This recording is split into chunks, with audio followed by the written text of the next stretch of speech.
Pode sentar, igreja.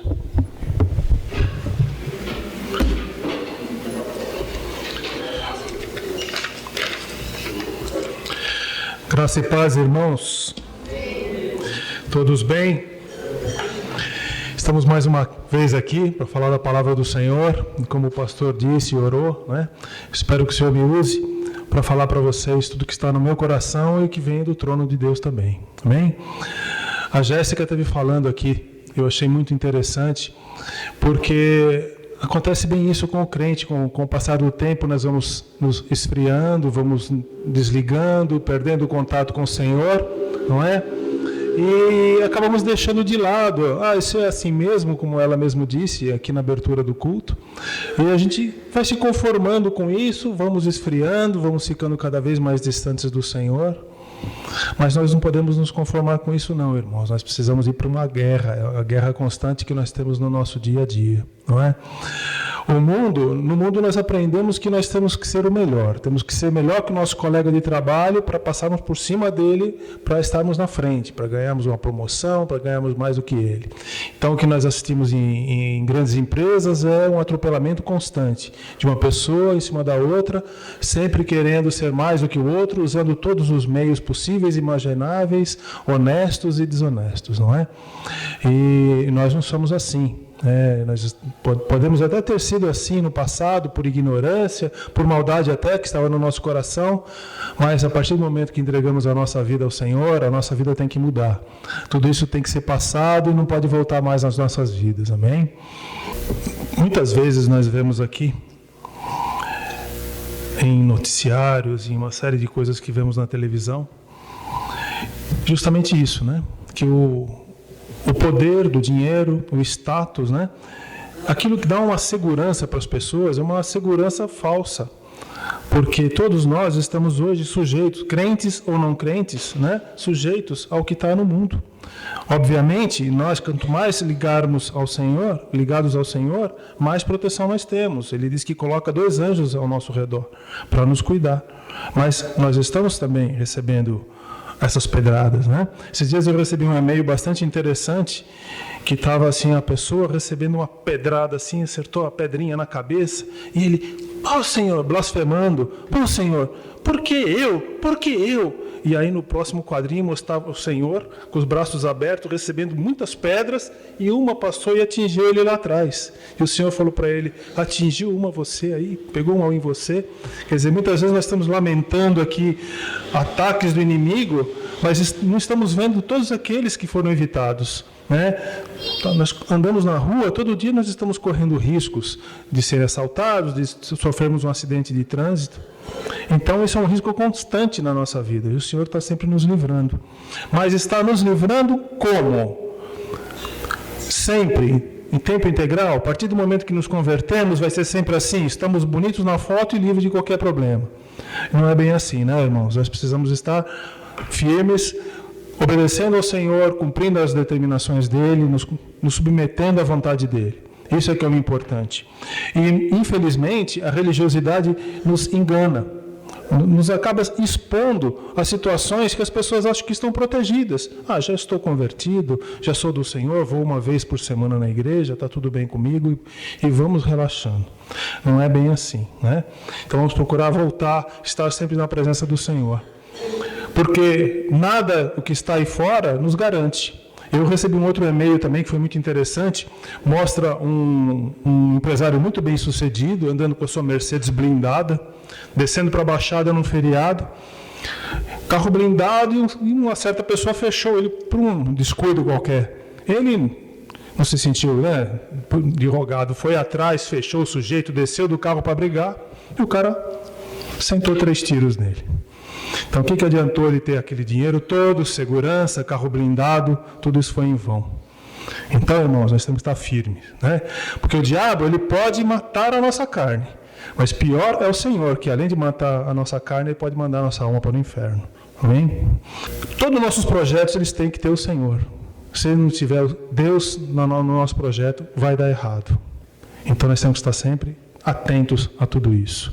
E esses desvios de conduta e confusões com as coisas do mundo nos deixam enfraquecidos, nos deixam sempre atônitos, sem saber que decisão tomar em certas situações.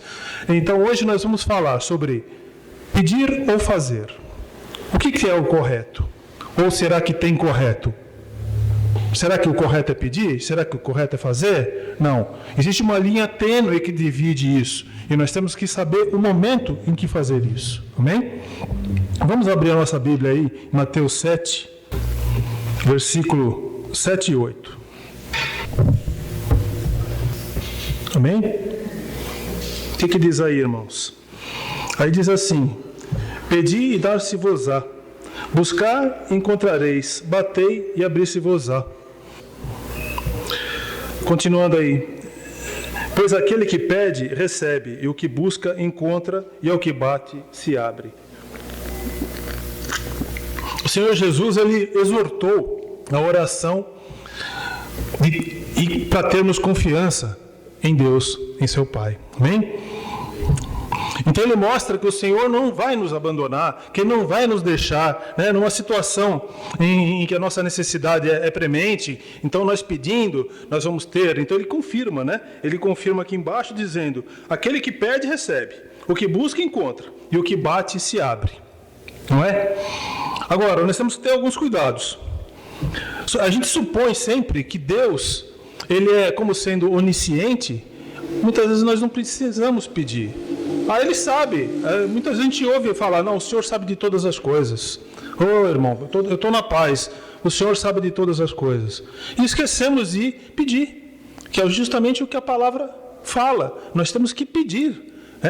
Buscar, sem cessar, orar sem cessar. É isso que manda a palavra. Então é isso que nós temos que fazer. Mostrar para o Senhor o que nós estamos precisando. E outra, darmos uma direção. Que muitas vezes nós estamos precisando: olha, eu quero isso, Senhor. Daqui uma semana nós estamos pedindo aquilo. 2 semanas depois estamos pedindo outra coisa. Então o Senhor é o nosso Pai. Você tem que mostrar para Ele qual é a sua vontade, qual é a sua intenção, qual é o seu desejo real. Não é? Muitas vezes nós não compreendemos as promessas que tem no Evangelho. Então, é um beabá, é um manual mesmo, como eu já falei aqui. A partir do momento que nós lemos, que nós entendemos esta palavra e obedecemos, tudo vai funcionar como um relógio. Mas, infelizmente, nós nos perdemos no meio do caminho. Amém? Aqui diz o seguinte: a razão do pedir não é informar a Deus que temos necessidade, nem lembrá-lo de algo que porventura tenha esquecido, porque de fato Ele sabe de tudo a nosso respeito. E não é da sua natureza fazer-se rogado para derramar-nos as suas bênçãos. Não é? Quando nós pedimos, nós mostramos a nossa fraqueza. É um ato de humilhação, né? Um ato de fé. E nós estamos mostrando a nossa necessidade. E aí então vai haver um mover de Deus, né? E quando temos que fazer isso, ou pedir ou fazer? Nós temos o exemplo da mulher do fluxo de sangue. Ela já tinha pedido quantas vezes?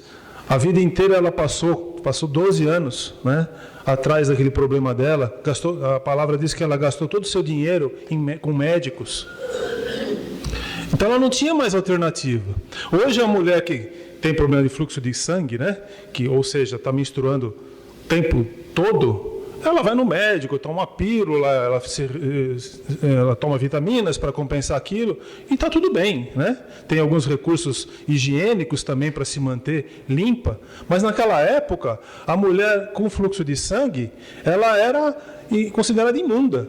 Tinha áreas, quase que uma cidade destinada para essas mulheres passarem aquela semana da menstruação, ficarem lá. Só que essa mulher do fluxo de sangue, ela basicamente viveu nessa cidade. Porque ela começou a ter esse fluxo de sangue com 14 anos, dizem alguns estudos, não é? E com 26 anos ela ainda estava com aquele fluxo, direto, sem parar, tempo integral. Então era uma pessoa amaldiçoada, não era uma mulher desejada. A mulher, ela tem a sua vaidade. Imagina uma mulher o tempo todo sendo renegada, afastada do convívio com os familiares, que as pessoas não podiam abraçá-la. Existia uma série de normas e doutrinas em relação àquelas pessoas, aquele tipo de pessoa naquela situação, melhor dizendo. Né? Então ela sofreu muito com isso. Muitas vezes nós não temos ideia do que foi aquilo. Né? E alguns estudos mostram também que ela ouviu falar do Senhor, que Ele tinha uma solução para resolver o problema dela, mas como que ela ia sair dali para se encontrar com o Senhor? Pela lei dos judeus, se ela saísse dali, ela ia ser morta, ela seria apedrejada.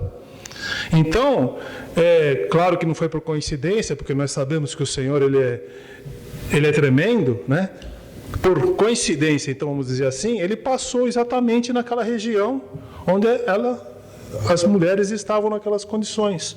Então ela pôde se aproximar, viu aquela multidão. O que ela fez? Ela tentou de toda forma, não, eu tenho que chegar lá, eu tenho que pedir para ele, mas ela viu que não adiantava, não dava para falar, era muita gente em volta, ela tinha que tomar uma decisão, orar já não estava dando mais. Então, olha só o que é a sabedoria do crente.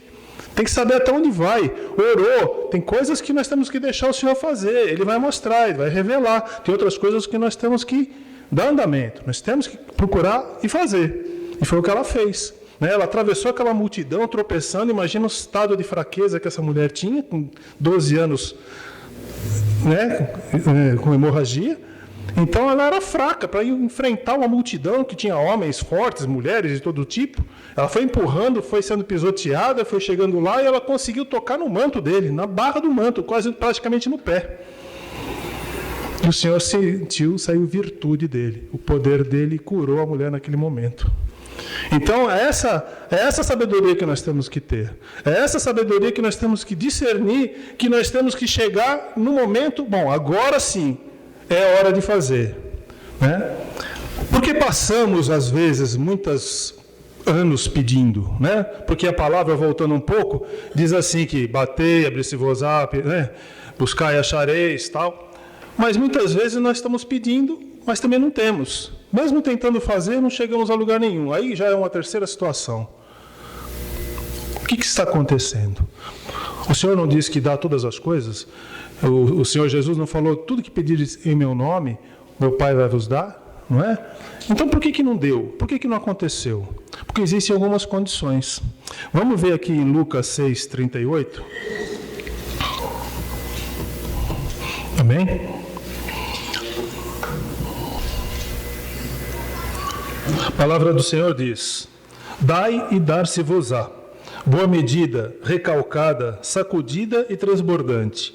Generosamente vos darão, pois com a mesma medida com que medirdes, vos medirão também. Será que nós não conseguimos ter resultado das nossas orações porque quando vamos dar alguma coisa para alguém, retemos ou damos com avareza? Né? Porque a palavra nos ensina a nós fazermos o nosso melhor para as pessoas, para o nosso irmão. Né? Amai a Deus acima de todas as coisas e ao teu próximo como a ti mesmo. Para você quer o melhor. Por que você dá para o seu irmão ou para o seu parente, você não dá o melhor para ele, você dá o pior, o que sobra, o resto? Não é? Nós tínhamos acho que eu até já contei aqui, nós tínhamos um irmão na igreja que ele convidava nós para a gente fazer um lanche na casa dele, e ele tinha uma distribuidora de frios, né? Mussarela, salame, de todas as espécies, requeijão. Então era uma fartura na casa dele. Só que quando nós chegávamos lá, a gente dava uma conferida, era só o vencido, a mortadela da dona Maricota, né? Cerati, nem pensar, e era assim. Então, era um cara que tinha um poder aquisitivo alto. Eu estou dando um exemplo, como vocês não conhecem a pessoa, eu posso falar isso para vocês. Né? Mas vocês veem o que é a avareza, o apego ao dinheiro. Poxa, você tem uma distribuidora desse produto, por que você não dá o melhor? Não, você dá o pior para as pessoas que vêm na sua casa. Então, a avareza é uma forma de reter. Então, isso, se você é avarento, isso também vai refletir na sua vida. Assim como você fizeres aos outros, falam a ti também. Então, você também não vai ter. O inverso disso, né, que é transbordante, que fala aqui, um exemplo é o pipoqueiro. Né? Todo mundo aqui já foi comprar pipoca no pipoqueiro. O pipoqueiro, ele vai enchendo o saquinho, né? Vai enchendo o saquinho, dá aquela batidinha com a colher, bate e vai enchendo. Está bem cheio, né? Está até a boca. Quando ele vai te dar, você segura, ele vem Põe mais aquele tanto assim, você tem que segurar o saquinho, mas as pipocas que estão soltas lá, se você soltar, cai tudo. Então essa é a medida do crente, essa é a medida que o crente tem que ter, transbordante, tem que dar com fartura, tem que dar com amor. Isso vale para o dízimo, para a oferta na igreja, né? Não adianta você falar, puxa, tem que devolver o dízimo, que seu devorador vai comer todo o meu dinheiro. Não devolva, irmão, não devolva, guarde o seu dinheiro, porque o seu dinheiro que você vai dar para a igreja é inútil. A igreja não, a igreja vai usar para as suas finalidades, mas para você não vai ter utilidade. O devorador vai comer o seu dinheiro do mesmo jeito, não vai adiantar nada. Tem que ser feito com amor e com fartura, amém? Tiago 4:3, aqui tem mais uma condição também, que ele fala, né, sobre a forma que nós pedimos. Por que passamos tanto tempo pedindo e não temos? Aí diz assim: pedis e não recebeis, porque pedis mal, para os gastardes em vossos prazeres.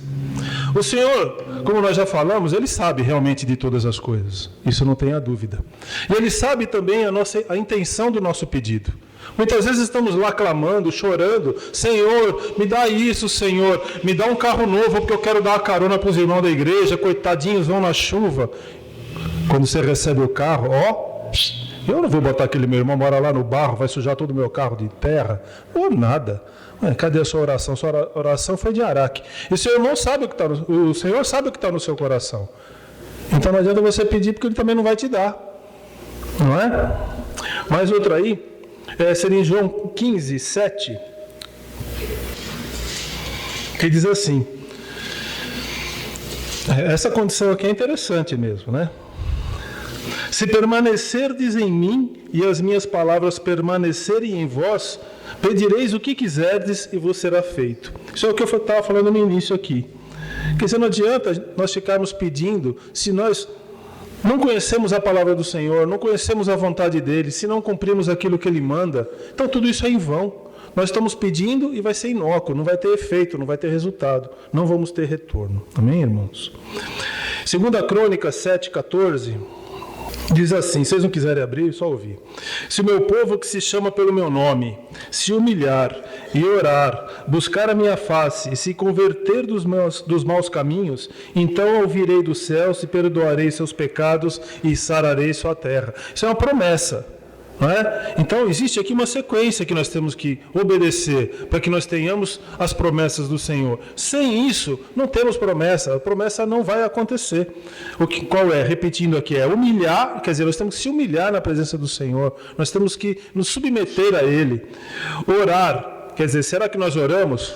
O Fagner aqui na hora da abertura, aqui na hora do louvor, estava comentando sobre isso, né? Que nós gastamos tanto tempo com tecnologia, ou se não com outras coisas na televisão. Agora começou lá aquela, não é o BBB, agora é a Fazenda. Gastamos horas nisso daí e a palavra mesmo, pedir, ler a palavra, dobrar o joelho, como ele falou, né? E orarmos. Muitas vezes gastamos aqueles 30 segundos ali na beira da nossa cama antes de dormir, porque já virou um ritual, uma obrigação noturna, né? Ou seja, não tem valor. Não tem valor porque o Senhor sabe o que está no seu coração. Tudo isso é inútil. Você está fazendo isso por religiosidade, por hábito, por temor até. Falar, não, se eu não fizer, a palavra diz que eu tenho que fazer. Não adianta nada. Você não está fazendo porque você quer. Você não está se entregando para o Senhor naquele momento. Você não está pedindo de coração. Você não está... Ele está vendo os motivos que você quer. Seus motivos muitas vezes são fúteis. Ele fala para buscar a face dele. Buscar a face, até a palavra diz o seguinte, em outro lugar, agora eu não me lembro onde que é, que quem não se procurar a santificação não verá a Deus. Então isso é muito sério, irmãos. Para podermos ver, olhar para o Senhor, nós temos que ser santos. Buscar a santificação. O que é santificação? É deixarmos de lado toda essa podridão que está no mundo. É fácil? Não é fácil. Isso vive nos engolindo, vive nos puxando. Cada vez que ligamos a televisão, cada vez que andamos na rua, o nosso corpo procura essas coisas. A nossa carne milita o tempo todo contra o Espírito. É uma briga constante. Amém? Então ele diz aqui, né, para se converter dos maus caminhos, também. Ou seja, exatamente isso aí, né? Abandonarmos tudo aquilo que nós já fomos no passado, tudo aquilo que o mundo tem para nos oferecer, que o tempo todo tem coisas ruins para ser oferecidas a nós. E muitas vezes nós pegamos. Às vezes é só isso aqui. Então a coisa é bem sutil, né? Vai devagarinho. Então hoje eu vou fazer isso, mas não tem problema. Vou fazer aquilo, não tem problema. Mas daqui a pouco você está fazendo tudo o que estava fazendo antes. Voltou a velha criatura. É como diz a palavra, é o cachorro que voltou ao vômito. Não é? Temos que estar segundo a vontade do Pai. Isso é condição básica para que sejamos abençoados, para que nossas orações sejam ouvidas, para que nossos pedidos sejam atendidos. Algumas condições são reverência. Então, ou seja, nós temos que reverenciar o Senhor, temos que ter respeito, submissão, quebrantamento e sinceridade. Estamos pecando? Amém. Senhor, pequei contra ti. Ele sabe. Não precisa você falar? Precisa. Você está mostrando para ele, você está sendo sincero, você está abrindo seu coração. Senhor, olha, eu estou fazendo isso aqui, eu não quero fazer, mas eu fiz. Senhor, me ajuda, eu me arrependo, sabe? Já fiz 185 vezes, eu não quero fazer a próxima. Muitas vezes a gente faz, mas vamos continuar pedindo, vamos continuar nos arrependendo. Não é? Só que tem um detalhe, né? Deixa eu ver se eu acho aqui. Eu acho que é 1 João 5,18, se não me engano.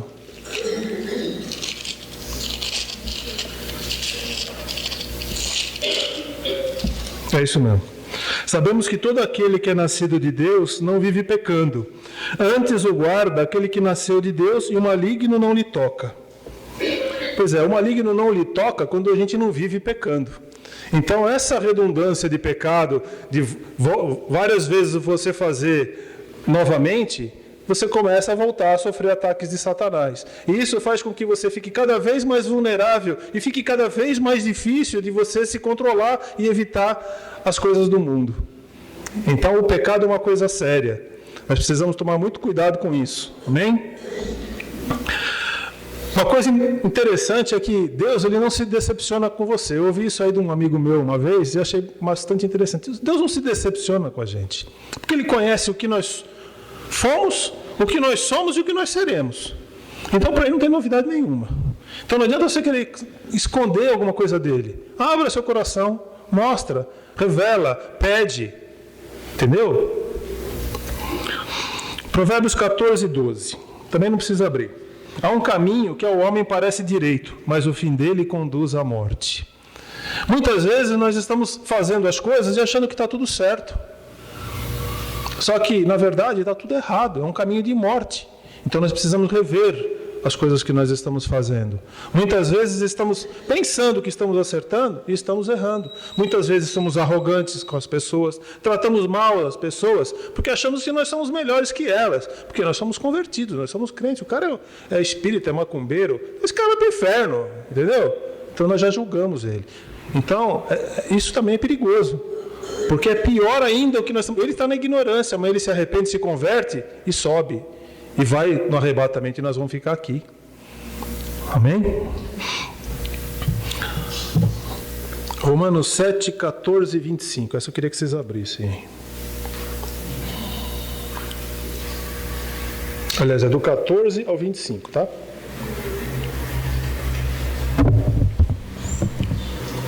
Aqui era exatamente o que eu estava falando. Todos acharam?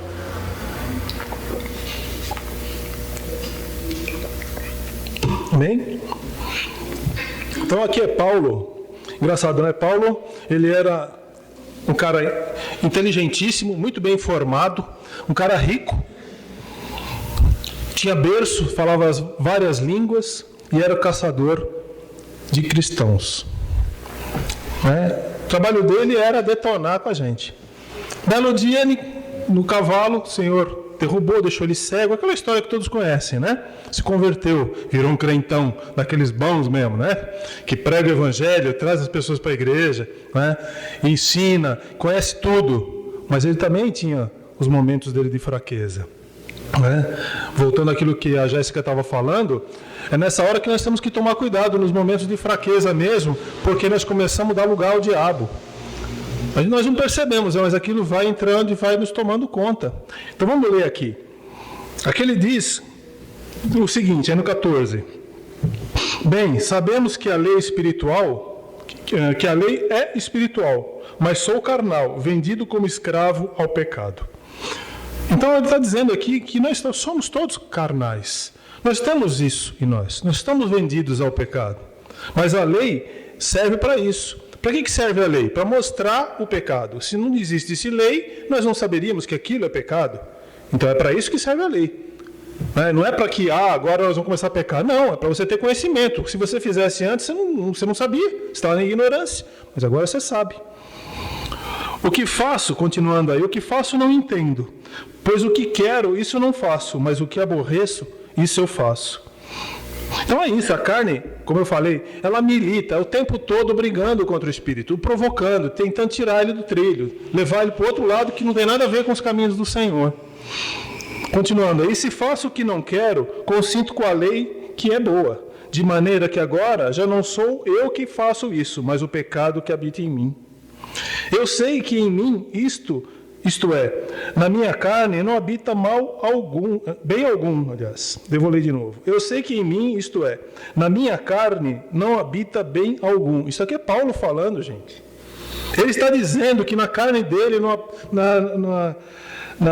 na carne dele não habita bem algum, assim como nós. A nossa carne não nos traz proveito nenhum, porque ela só quer coisas boas, né? Quer comer bem, quer ir para bons lugares, e outras coisas que não vale a pena a gente falar aqui, nem podemos, não é?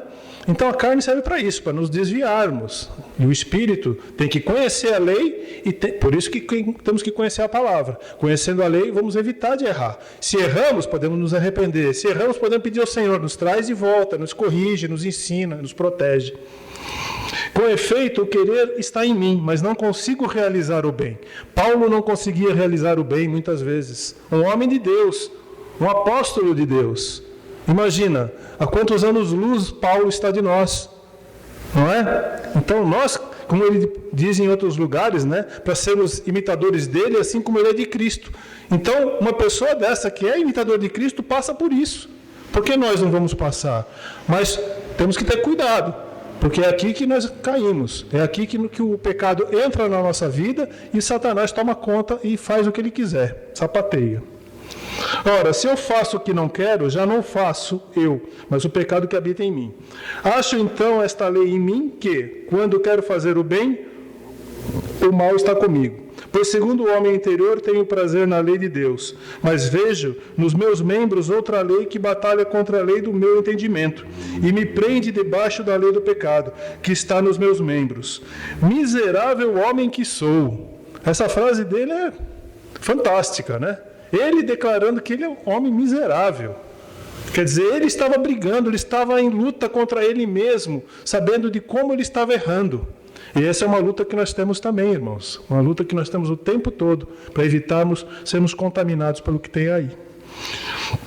Quem me livrará do corpo desta morte?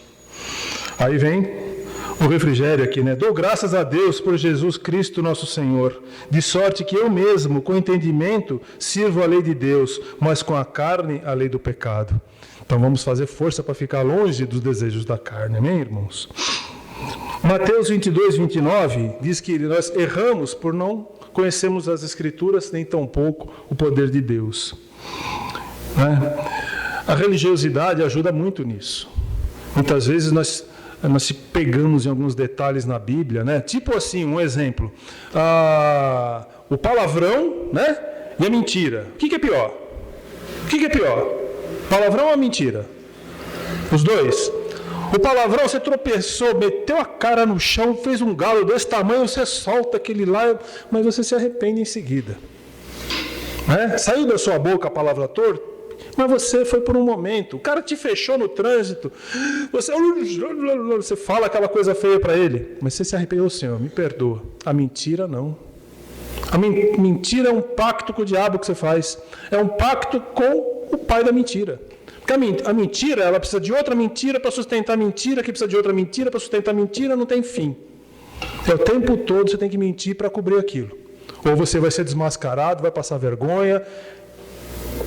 Então vê como é que é a coisa. Muitas vezes o irmão na igreja, nossa, irmão, tem pecado, você viu o que ele falou? Mas ela está lá julgando, mentindo, né? Atendeu o telefone, não, fala que eu não estou. Quem que não faz isso? Fala que eu não estou. É mentira, gente. Será que um é pior do que esse fala que eu não estou?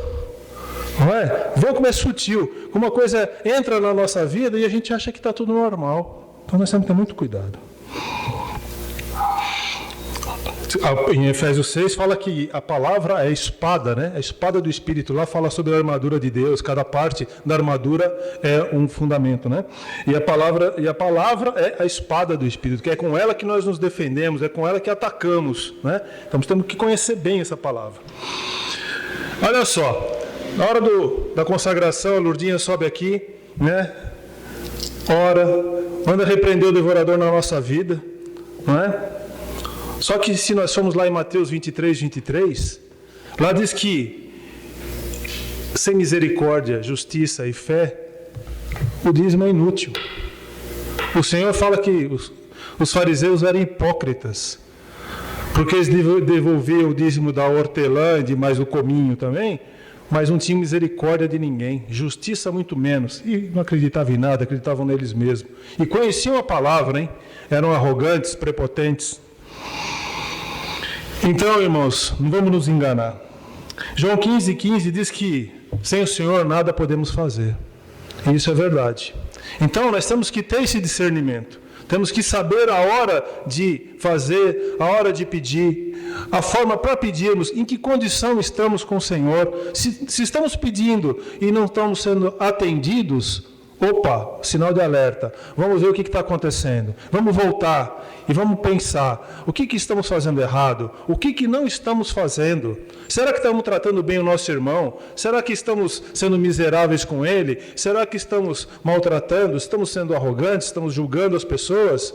Assim como fizeres aos outros, farão a ti também. E o Senhor também. Amém? Em conclusão disso, o que a gente pode dizer? Que para pedirmos, nós precisamos estar em condição para receber. Amém? E para fazer, tudo que nós fizermos, temos que ter orientação e aprovação de Deus. Em resumo, é isso que eu queria falar para vocês. Amém, irmãos? Alguém quer acrescentar alguma coisa? Então é só, pastor. Amém?